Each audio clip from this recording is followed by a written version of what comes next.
Hello, my name is Rick L. Williams. I'm from Nidnat, BC. I'm a seventh generation carver. I'm the older brother to John T. Williams that was gunned down by the Seattle police August 30th, 2010. And Call for Peace hired me to carve this awesome totem. It was the first time I ever carved something that big to say peace. My family's been here well over 100 years carving my family name, and we're established artists. It's sad it took this to get them to wake up, and I'm going to continue carving, carry on the tradition of who we are, born here and raised in Seattle. This is my hometown. To have Jay Hollingsworth do this here, I'm excited to see it. I want to talk to my brother. John T. Williams was a native carver who was shot by a Seattle police officer back in 2010. His family decided, instead of acting out in vengeance and in violence, but to offer peace and calm. His older brother, Rick Williams, took charge and asked for calm, because they were ready to fight. But Rick knew from his grandfather's teachings that he needed to be a warrior peace. So he listened to his grandfather's words and he opened his hands up. In February of 2012, we dedicated the John T. Williams Memorial Totem Pole on that day, and it stands here as part of the permanent art collection of the Seattle Center. Phase 2 would be this plaza, as designed by John Paul Jones. He's Cherokee and Choctaw, nationally renowned architect who works here in Seattle. He has donated his services for this effort. We're going to make this a totally accessible site, so wheelchairs will be able to roll up here, and elders will be able to come up and sit and enjoy the grounds. This is not just a native gathering place. This is a public place, so it's a gathering place for everyone.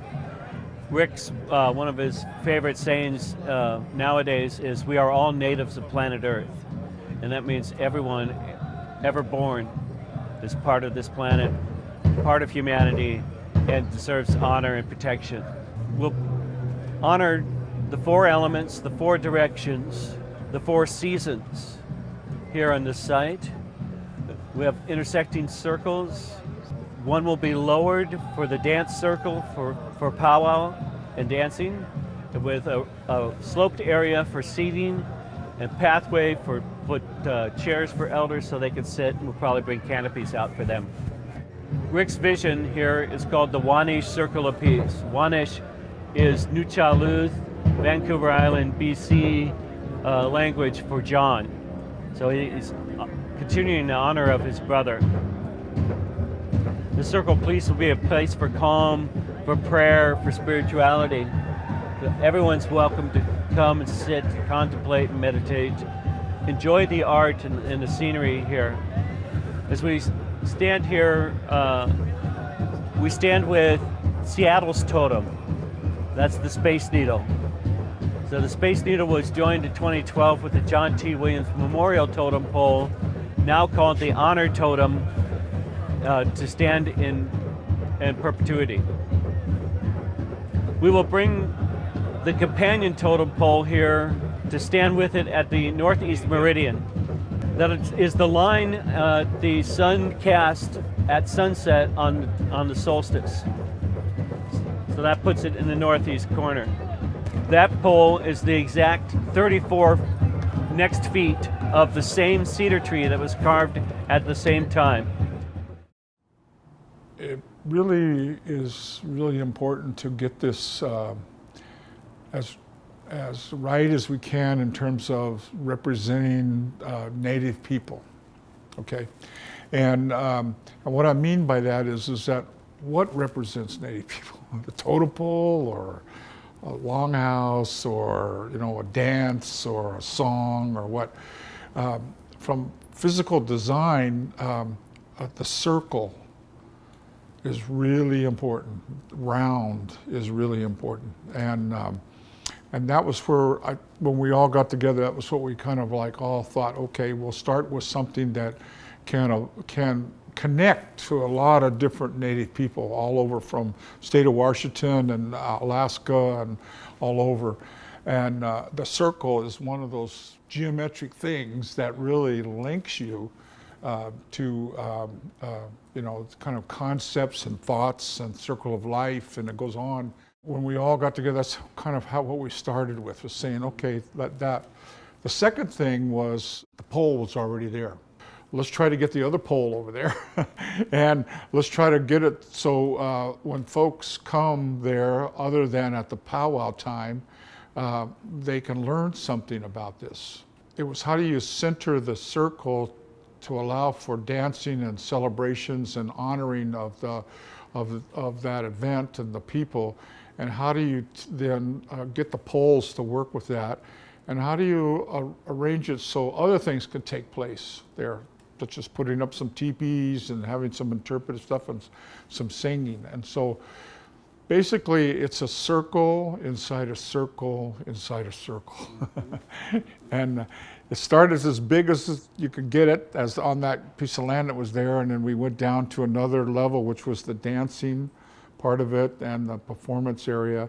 And then, it goes down to the circle of the people that are coming there to help in that honoring of that. And then there's a giant totem right in back of us that won't go away, and it really dominates, and that's the Space Needle. It's that sets really a tone for there, and it is a totem. It's a story. There's a story pole there about the time that it was put up and the event and all that. So it's nice to have the actual story poles that honor that event and the people that took place there on the streets and all that, and then have that in some sort of a relationship with the giant totem of representing the kind of non-native culture there. And so even though one's a lot smaller, they still, they impact each other, and the circle really helps us come together and tell the story to each other and share things, so that maybe this won't happen again. Maybe there'll be better understanding, and that's what physical design, when you design something like this is what you try to hang the design on some strong concepts that we all talked about. Not just like, okay, we're just going to use the circle and then try to do a design for that. It really was pulling people together, both native and non-native together, and sharing the story here so it doesn't happen again. It's really interesting. Down at the ground level, where we all live, you feel the connection to the totem poles and that are the honoring the Williams event and all that stuff, and then you turn around and there's this giant one right there. But they really are a kind of equal power almost, because of the way the circle allows you, and you're feeling the strength of the thing at the ground level, and then see the upper one. I think it's a strong concept, and it'll be beneficial to support it and get it built. Well, we're looking for community support out here today. We're looking for support of financial support from the Space Needle family, from the Chiholi family, and the Experience Music Project, as they are neighbors to this site. We'll also ask the City Council and the Mayor's Office for their support, and the Department of Arts and Culture. Thank you. As the elder in the family, and speaking for my family and for John T. Williams, I'm asking the people out there to please help support my brother Jay Hollingsworth in this journey that we'd like to see finished.